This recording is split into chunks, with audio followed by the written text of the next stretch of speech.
Hello, everybody. Welcome to the World of Concacaf podcast. I am Eric Schmitz. And I'm Donald Wine. And we are sans Jonathan tonight, but it is the June window approaching. It's not officially the June window quite yet as we record, but this is like the meat of the international calendar for the summer. We got a lot of soccer coming up, and we need to talk about it. World Cup qualifying, Concacaf, starts in the June window. We're going to get to that. We're going to get to some other fun, weird shit that's going on in Concacaf because it is Concacaf, and boy, do we have some fun stuff going on right now. But I think with World Cup qualifying ahead, and is there anything better than World Cup qualifying, Donald? Nations League. Besides Nations League? No. Nations League and World Cup qualifying. Yes. It's Nations League, World Cup qualifying. Our hierarchy on this show is clear. Yeah. There's a gap. There's a gap. Then you have your Gold Cup and things like that. I should also mention that the Concacaf Champions Cup wraps up this coming weekend. We've got Columbus Crew facing Pachuca. Classic MLS Liga MX final for a spot in the Club World Cup next summer. We could talk about that.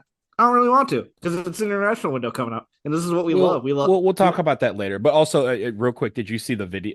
The video that everybody's clowning Columbus Crew because they were wearing the altitude masks and stuff like that. I honestly, you know me, I hate Ohio, but that is smart. That's what they're supposed to be doing. Instead of because they can't actually. I think they're playing tonight, so they can't go to Pachuca early and get acclimated. Like usually you go to altitude, it takes like a week to get fully acclimated, but they've been training with these altitude masks and stuff like that, and sleeping in hyperbaric chambers and altitude tents and stuff like that. Mm-hmm. I think that's what they're supposed to be doing. I think in their case, I hope it pays off for them. But Pachuca's a beast. It's almost 8,000 feet high. Yeah. So there's no elevation in Ohio, and as they say in Ohio, hell is real because hell is Ohio. Anyone that knows exactly who's been to Ohio knows that hell is real. Anyways, we had to slander somebody on this pod. I mean, Jonathan's not here to slander Canada. We'll do a little bit of that. Yeah. We can handle slandering Canada because boy, we got some slandering to do. Let's just start there. Canada, we haven't really talked about it. New MLS Canada men's national team head coach Jesse Marsch. They got a fucking sponsored title for their manager, but Jesse Marsch, former U.S. national team player, candidate for the men's national team position, at least he was talked to. We'll say that. Yeah, he was talked to. But Jesse Marsch takes over the Canucks squad from Mauro Biello. They did announce recently that Mauro Biello, who had been the interim, will stay on as an assistant. I do not have a sponsor for his title there. Also, did you see that there is they have like a Canadian coach? I put it in the. Oh, you were telling me about this. The internship, the rotating Canadian coaching community representative. I'll say, what is it? What do they do in medicine? The residency rotation. It will be a rotating opportunity that gives Canadian coaches the chance to join the national teams during the select windows. Oh, an intern. Good for them. They can't afford to pay like a random coach. We may have to talk about this when we're around, because if we talk what I really want to say about all this, it may take a half hour by itself. Yeah. So we may want to say some of this, but I will say this. Well, first of all, the naming of the coach position, the sponsored position. Colleges are starting to have been doing that for quite a while. Stanford does it for all their coaches. Michigan does it. So basically what we just have is Jesse Marsch just took over as the head coach at the University of Manitoba. Yeah. So that's A-okay with him. That's A-okay with me. Go play intramurals, brother. This is CONCACAF. Club soccer. Yeah. Here we go. Yeah. So we'll talk more on One More Round, sponsored by Boston Pizza, about that stuff. But big window for Canada. Again, they're hosting, so they're not playing World Cup qualification. They've just got a couple of friendlies against, let's see, 7th ranked the Netherlands and 2nd ranked France, both away. So tough window coming up for Canada. A great test for Marsh in his first uh, games under the helm. Uh, kind of younger squad. They did leave off a bunch of their veteran players. Milan Borjan not going, Stephen Vittoria not going, Mark Anthony Kay not going, Lucas Cavallini not going. Uh, it's definitely a changing of the guard up north. Well, it feels like for Canada, it's also part of the process of getting ready for 2026. You have to evaluate some of these players and get some new guys in. And Jesse Marsh has he has the unenviable task of doing that while preparing for Copa America, which they barely qualified for. So he doesn't have any time to, wait to start integrating guys. He wants to integrate them with these friendlies, and maybe from there bring in some of the big hitters for Copa America in a couple weeks. But he's in a difficult task because he doesn't have a lot of time to put his imprint on this team to get them ready for the big show. Yeah. Um, Speaking of changing of the guard, Mexico, they put out their roster. They said this is going to be the roster for Copa America. These are the guys we're taking. No Memo Ochoa, no Raul Jimenez, no Chucky Lozano, no Henry Martin. A lot of their veteran players being left off the squad by manager Jaime Lozano. Um, yeah, Mexico is kind of a team with an identity crisis right now. They don't. Talking about changing of the guard. Uh, Donald, am I correct? Mexico has never won a CONCACAF Nations League. No, none. And I No. think with these guys, they can at least, sleep warmly in the Uh, comfort of those second place medals. yeah, yeah. So Mexico again, never winning a Nations League. Uh, Heading into Copa America, they've got some friendlies before the tournament against Bolivia, Uruguay, and Brazil. Look, So some let, tough tests for let, Mexico. let me tell you about that Brazil matchup. It's at Kyle Field in College Station. Uh-huh. And first of all they are willingly going to College Station. Like Texas A&M, Kyle Field, really Mexico, y'all are made for each other. I hope you stay there. Don't come to Copa America. Like don't bring what Bryan College Station has to the rest of us at Copa America. Don't want it. Don't need you. Goodbye. Yeah. But speaking of Brazil, they have another friendly coming up. CONCACAF Nations League champs, United States of America. They've got friendlies against Brazil and Colombia coming up before the Copa America. The big story for them this window is how they're going to look without Serginho Dest, the right back, out with a torn ACL. Joe Scally expected to fill in there with potentially, wow, Shaq Moore uh, coming in And and you have getting some and you minutes. have, three guys who have kind of moonlit, I guess, at right back during their club season. You have Tim Weah, you have Wes McKinney has done it, and who else did it? There was someone else who was a Wham, right back. McKenney, um, Who am I thinking of? Tyler Adams has, He but has, that's not but who you're like this, yeah, I that's mean, not who like you're thinking of. recently. Yeah, it was recently. Keep talking. I'm gonna look this up. Yeah. No, it is kind Musa, of that's what it is. Musa has done it. Musa Yeah, right Musa's back. played right back for Milan this year. So Yeah. I mean, you would think the US is outside of Dast is generally healthy. It feels like the vibe is that Tyler Adams is going to be in good in a good spot, and I think he's going to be a key component of competing against a lot of these top teams. Um, but yeah, this is a big month for Berhalter. Like they don't even, not necessarily just have to get some results; they have to look good doing it.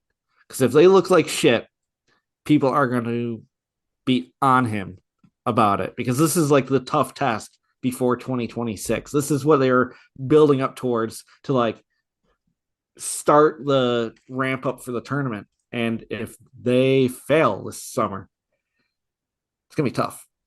I I agree with you that if they crash out Mm. of Copa America, like in the group stage or something like that, he's going to get a lot of heat from a lot of people.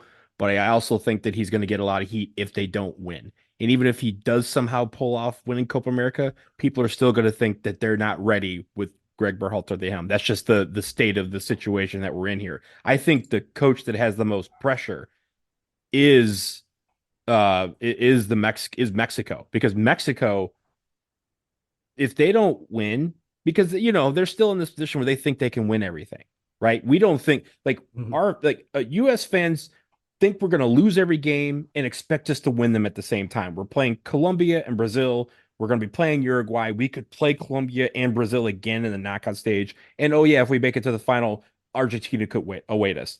And people expect us to blow through all those teams and win 8-0. And if we lose against some of the best teams in the world, people are going to say that's an indictment of the program. Okay, whatever, that's fine. But Mexico literally thinks in their mind that they are supposed to be the favorite for this. And if they don't win, with all of the changes that have been made, what happens to the coach? Because they fired him after a Nations League loss. They fired coaches after Gold Cup losses. What makes you think that they won't do it if they don't look great at Copa America? Yeah. No. For not having, I mean, in a sense, there's not a lot riding on this summer on the results, because you bomb out in Copa America, whatever. Like, you're already you in get the 2 World years Cup to figure this out. Yeah. You got 2 years to figure it out. But there's a lot of pressure. The optics of this summer are going to be big for the 3 host countries.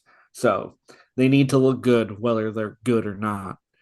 Right. But like I said, they don't need to qualify for the World Cup.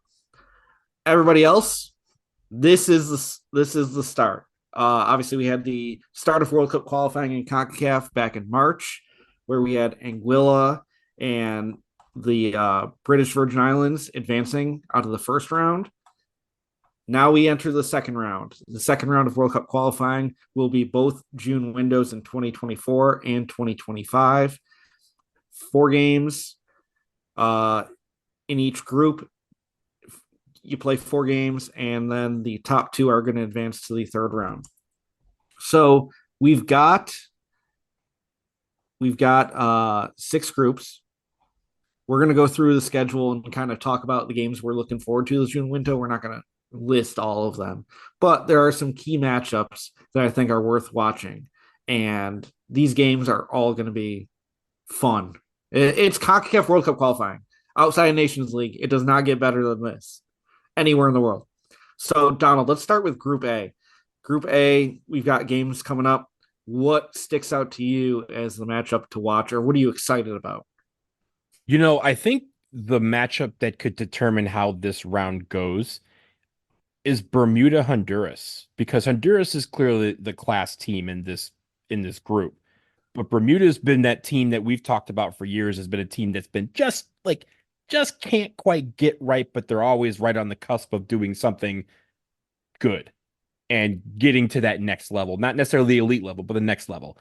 To do that, if they can at home beat Honduras, that gives them a really big boost and, maybe a leg up on Honduras and getting to that next round. Yeah. And I should mention, so the schedule in each group, there's 5 teams in each group. The schedule is already formatted. So the first match day, it's the 2nd seed versus the 4th seed. The second match is 1 versus 3, 5 versus 2, 4 versus 1, and 3 versus 5. Those are your 5 match days in each group. So to me, just looking at that with that mindset, the 2 versus 4, which is the first match in each group, might have the most riding on it. Because if you're the 2 seed, the top 2 are advancing. You need to get a result here. You're at home. And the 4 seed, if you drop this, you're all automatically behind the ball trying to catch up.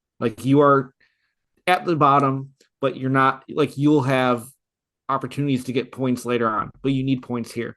So in Group A, Antigua and Barbuda versus Bermuda, pretty much if someone wins that game, the other team is behind the 8 ball right off the bat. First match day. So I think Antigua, it's a group that they could get out of, but they need a result in that first match. Yeah, that's a good shout. And I think Bermuda also, because Honduras is playing Cuba, and you're expecting Honduras to win that. But again, when you get one of those teams, right? That's teams that could, throw that haymaker and knock out the undefeated champ. Bermuda is a team that gets the first shot at throwing that haymaker when they face Honduras. Yeah, for sure. All right, going on to Group B. I think for me, the one that sticks out here is uh it's going to be this kind of the same thing here, but Trinidad and Tobago host Grenada in the first match. Grenada has gotten some results over the recent years, but Trinidad and Tobago had such a good run in Nations League. They played a really tight Copa America playoff against Canada. That's a team that should be looking like we think we're going to be able to get through. We're going to finish top 2 in this group. Costa Rica is the big dog in the group, but Trinidad and Tobago, they need to start off with a win. They're at home. They got to get 3 points there. I like that one. I'm going to go with the other kind of first match day match, and that's Costa Rica, St. Kitts, and Nevis. Mm-hmm. The reason why Costa Rica, obviously, again, the major class of this group, they should go gangbusters in this group. Yeah. But they kind of got a raw deal by getting St. Kitts and Nevis, only because St. Kitts and Nevis, as you know, is just a few years removed from being almost in the final hexagonal, right? They're like what a gamer, like 3 points off of being in the hexagonal, or I'm sorry, the octagonal back in the last cycle. And then they kind of fell off the map a little bit and kind of had some bad results go their way. But if St. Kitts can pull together for one game against Costa Rica, it puts Costa Rica in the bind and also lets the rest of the group know that it's not going to be any match days where they can really, take it easy. Because St. Kitts and Nevis has the opportunity to be that second place team if they can get it together like they did a few years ago. Yeah, and we haven't mentioned the other big news for Costa Rica. They are going into this match, this crucial window, without Keylor Navas, who has retired from international duty. That's huge for them too. Probably the greatest keeper to ever come out of Concacaf. I think it's safe most to decorated. say that. Most decorated for sure. The man was a menace to the rest of CONCACAF for years and years and years, and he has retired from international competition. So Costa Rica, it's really a new era because it used to be, are you going to beat Navas? Because that's the big story. And without him back there, how are they going to play? How are they going to act like emotionally? I think it's Costa Rica's looking to get, they need to come out of this with some confidence. I obviously may be biased because he played for my club team, but for 5 years, minimum 5 years, he was the best goalkeeper on the planet. And he was the most disrespected goalkeeper on the planet at the same time. Yeah. And I think for Costa Rica, what their main issue is that he probably gave them the opportunity to win 80% of the games that they end up winning and 100% of the games that they end up drawing, because he was the reason they were able to make runs. And with him in the net, you kind of understood that it was going to be difficult to get 1 or even 2 goals past Costa Rica. And so Costa Rica could go for broke in some of these games, and they were able to get some wins based on the fact that simply he was out of his mind for 5 years. So this is a really big hole for them to dig out of, and that first match will determine how they respond to that, I think. Yeah, for sure. Moving on to Group C.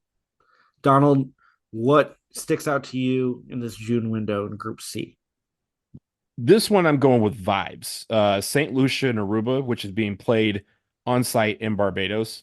I think that's going to be the vibiest game of the entire first few match days. That one I think has an opportunity. St. Lucia, they've kind of crept back into things after missing out on World Cup qualifying, kind of withdrawing themselves from World Cup qualifying a few years ago. This is where they can kind of say, hey, we did this to get right. And this is the presentation of that get right. But also Aruba is a team that can, cause fits. And so I'm really interested in seeing how that game goes, especially on, neutral ground in the Barbados. Yeah. So Haiti, neither of these are going to be the games I'm picking, but Haiti is playing both of their matches in Barbados. Their home match against St. Lucia, then their away match to Barbados. Both of them will be at Wildy Turf. I really tried to find a way to get down there to like just hang out in Barbados and watch a bunch of qualifiers. Would have been great. But the game for me to watch is Curacao, Barbados, in Curacao on that first match day. Curaçao's got to get out of this window with 6 points. Like Hmm. Curacao thinks they should be hanging on the bottom edge of that core group of the top of CONCACAF. Like they need to get to the third round. And if they're going to get to the third round, they're going to do it by getting the results. And I should see 6 points next to their name after the end of this window. And the first match is that home game against Barbados. Go get your results. I I'm think that's upset key for for them. you. I'm upset for you that you do not get to relive bacon with a side of shrimp. Oh my god, I would have loved to do it. But side note, I will be in a CONCACAF nation for this. So not Boom. not the United States. That is technically you technically will be as well, but I'm fucking off to an island next week. So it'll be good. Anyways, sticking with the format, let's go group D. Donald, group D. This is your group. What's your match to watch? This one was an interesting one because there's quite a few games that are kind of neutral. I'm going to go with Nicaragua Montserrat because one, I think that also could be a vibey game in some ways, but also Nicaragua again has been trying to get to that next level. Montserrat has been trying to get to that next level. This could be a game that easily could be a draw and put them both behind the eight ball, or it could be where one team kind of establishes itself as the second best team to Panama. Yeah, I mean, it's a there are a lot of good options here. But for me, it's CONCACAF. So I'm going with the team from South America playing the team from Central America on a Caribbean island. Guyana versus Belize in Barbados on June 11th. I believe this is a Yes, this is a Jaguars derby. Both of these teams are named the Jaguars. Hmm. So the Golden Jaguars of Guyana taking on the Jaguars of Belize in Barbados. What could be better than this? This is But also a in double reality, header. This is a that's double header with St. Lucia Aruba in yeah, Barbados that day. God, So I fucking love Concacaf. But no, Guyana, like they're the third seed. They got the tough draw. They got to start with Panama. If they don't get crushed and they go get a result in this match versus Belize, they've got points hanging out there in 2025. So we'll see about that. Going on to Group E, I guess I'll start with this because it's Group E. Um, my match to watch is going to be Dominican Republic versus British Virgin Islands. British Virgin Islands, if they are going to get any points, they got to do it against Dominican Republic. But if you're the Dominican Republic, you need three here.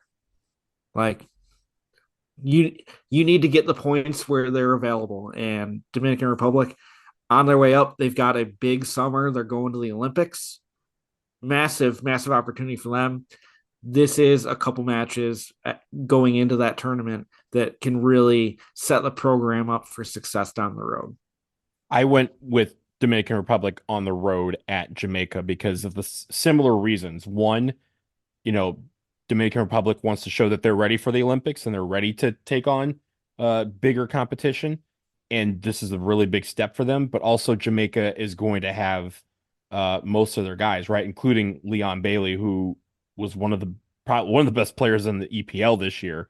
And I am super enthusiastic about how Jamaica is going to do, but also if Dominican Republic wants to show that they're better than Guatemala, that they're better than even on par with Jamaica, right? Because that's who their main competition is. If you're talking about going to the World Cup, this is going to be a big test for them right out the gates. Yeah. Going on to Group F. I think this is the one where we might actually have the same choice. And I don't really care if we do. Donald, what is your choice? Mine is St. Vincent on the road at Suriname. That Oh, could be one of the vibiest games in CONCACAF history. if Ronnie Brunswick shows up, I promise you, there's going to be fireworks. That game is Yeah. going to be wild.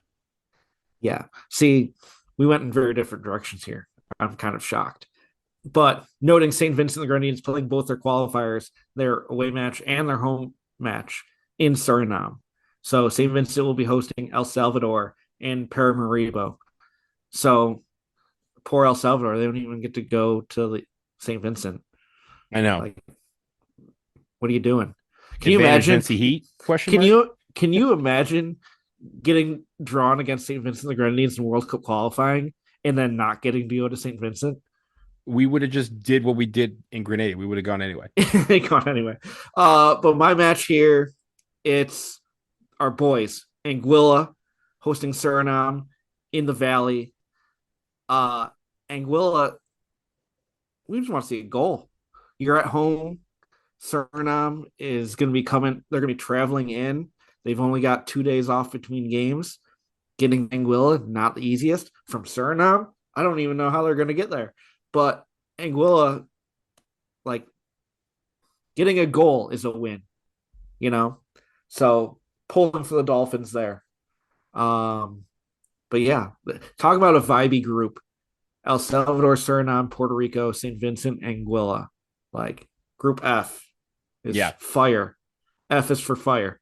And as we mentioned during the draw, it's with apologies to El Salvador, they got to go because they're the only landlocked country Suriname.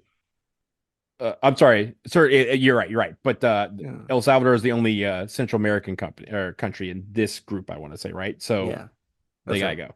Yeah. Bye. So that's World Cup qualifying. But speaking of Anguilla, just an update for everybody. Anguilla, their FA, they announced that all Anguilla Football League games, well, some Anguilla Football League games, now available streaming on FIFA Plus.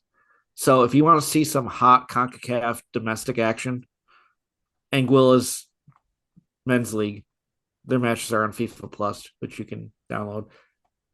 Crazy app. They got so much random stuff on there. Yeah. Just some other notes around CONCACAF. St. Martin just finished competing in the Corsica Cup, playing all or not countries. St. Martin advanced in penalties after a 1-1 draw over Sicily to the final, where they lost Corsica in the final 2-1. So St. Martin falling in the final. This is French of the St. Corsica Martin. Cup. Correct. French St. Martin. Yes. Yeah. I don't know if St. Martin, like the Dutch St. Martin, has a random tournament they play in, but it's French possible. St. Martin Corsica Cup finalists. So good on them. The other news in CONCACAF that set Twitter ablaze and like really hits our heart is that Greenland's federation announced that they have officially applied to CONCACAF. Greenland, as you know, technically North American, but also technically not a country. They are part of the Kingdom of Denmark. They are not a FIFA member because they are not in a federation. UEFA doesn't want them, even though Denmark says they don't want them in UEFA either.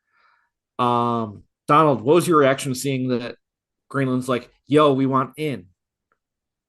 My reaction was looking up flights to Nook.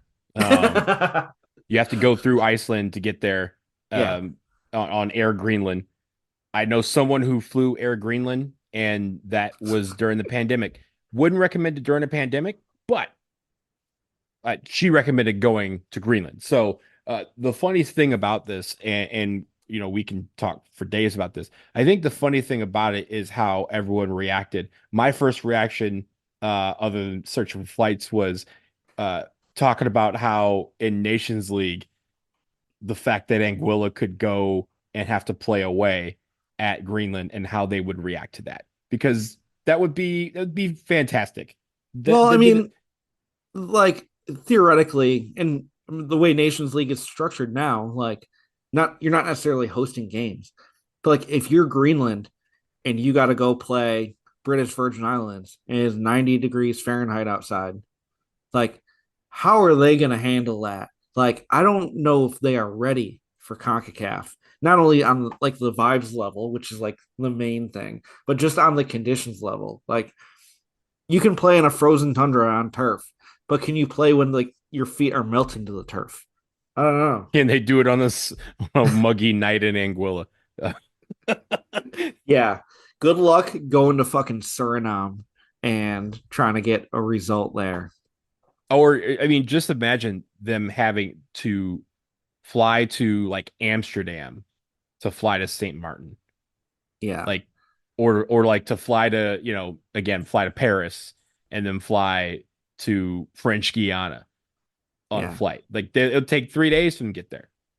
And this announcement comes in advance of Greenland's national team is playing Turkmenistan, like an actual AFC team in coming up. Yeah, I guess technically in the window, but Greenland doesn't necessarily play like actual countries very often.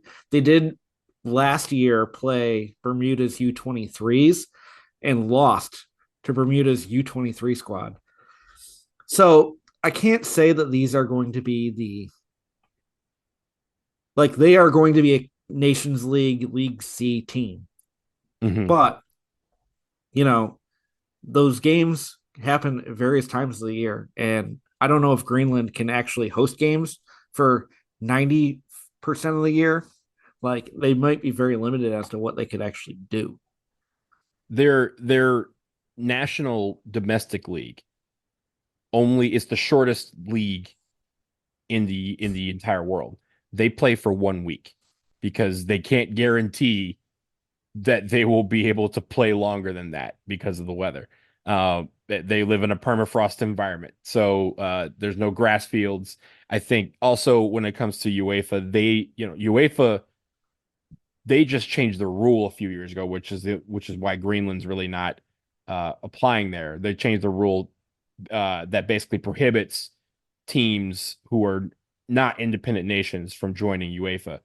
Obviously, Gibraltar and Faroe Islands. Faroe Islands is also part of the Kingdom of Denmark. They were able to get in, and then they changed the rule and kind of closed the door behind them. So Yeah. that's where Greenland's in the situation. But like you mentioned, like even in other sports, they identify and play with the Americas.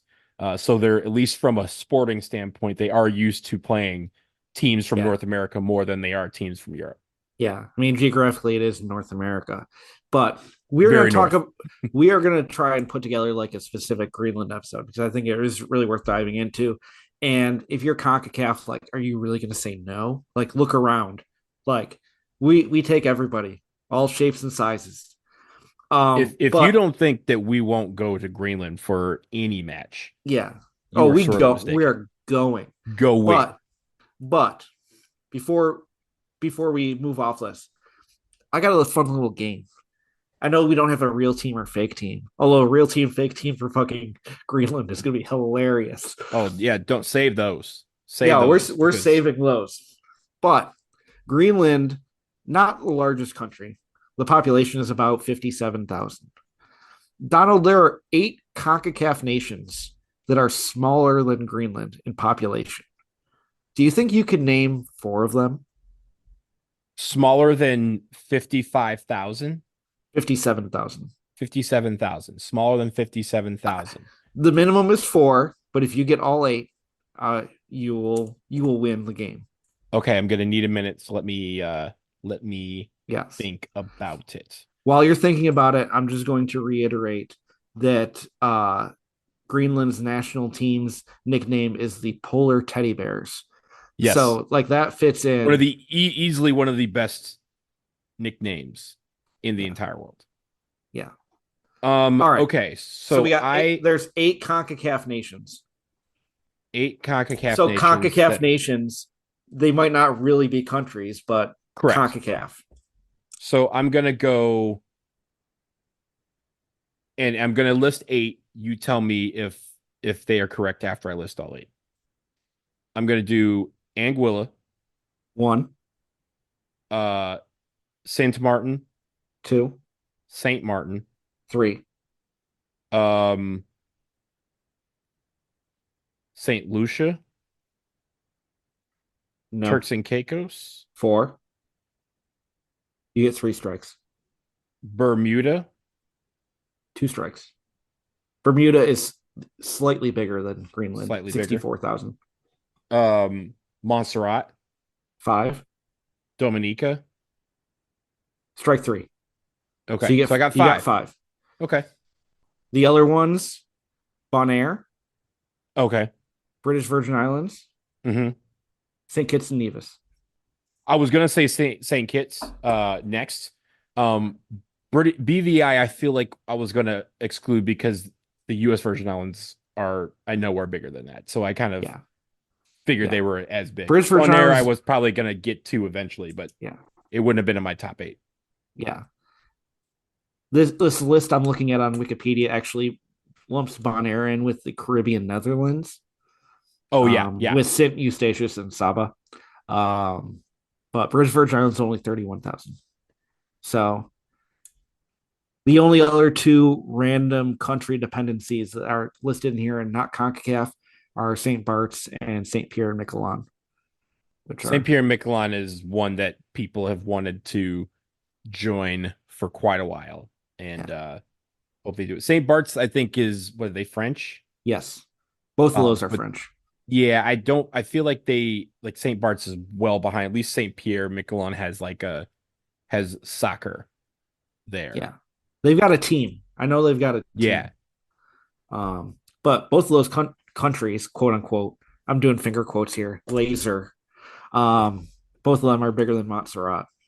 Montserrat's population is only 4,300, 4,400 ish. 4,400. That's right. Yeah, tiny, very tiny. So yeah, very exciting week in CONCACAF. So there's a lot of shit going on, but we are very excited for World Cup qualifying. We're excited for friendlies. Don seems excited to say something. So what do you got? Yeah, real quick. I think also a couple of things on the women's side because I know we are running a little long. On the women's side, I know Canada is starting a league next year. They released the name of that league. It's like the Northern Lights Super League. That has 6 teams, and they kick off next year, so in 2025. So there's that. On the women's in America, they have the USL Super League that's starting this summer. Every team at this point has the name. There's 8 teams with like 4 or 5 more coming after that. Yeah. Also, I think what's really cool and on my other pod today, I interviewed what pod is that? Do you want to boost the that? USA Soccer Cast. I was going to do that when we get to the great pod. Yeah. I did an interview with the U.S. Deaf Women's National Team coach. They are playing on Saturday in a doubleheader with the U.S. Women's National Team in Denver. It's the first time that an extended national team has been televised on national TV in what we call a U.S. soccer controlled match, like a match that U.S. soccer puts on. So I think that was really cool. And it was cool to be able to spend some time with Amy Griffin, the head coach, and talk about what it means to those players and to that program. By the way, do you know what their record is? They're all time. All time? How many games? Yeah. 38 games. 37-1. They are 37-1 if one is a draw, and that draw was them winning in the Deaf Olympics gold medal match on penalties. So really, they are 38-0. They have never lost. They are literally they are never Houston, actual never Houston. They have never lost. In half of their games they have scored more than 10 goals. So this is a team that dominates. So it's going to be really fun to watch them get a national stage. That most teams of their in their group don't get to experience. So I hope everyone tunes. I think it's on True TV on Saturday afternoon, right before the women's game is on TNT.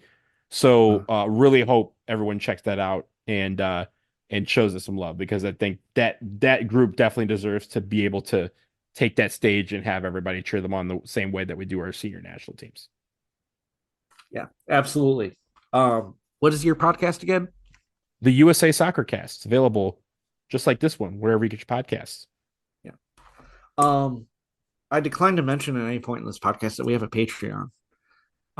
If you want to support the World of CONCACAF podcast and our ramblings about the nonsense that is CONCACAF the wonder that is CONCACAF. You can go to patreon.com/podcacaf, POD and throw us $1, $2, $5, 10, whatever you want to do, and help us, run this thing. We do special one more round bonus episodes, which we will be posting there exclusively for our patrons.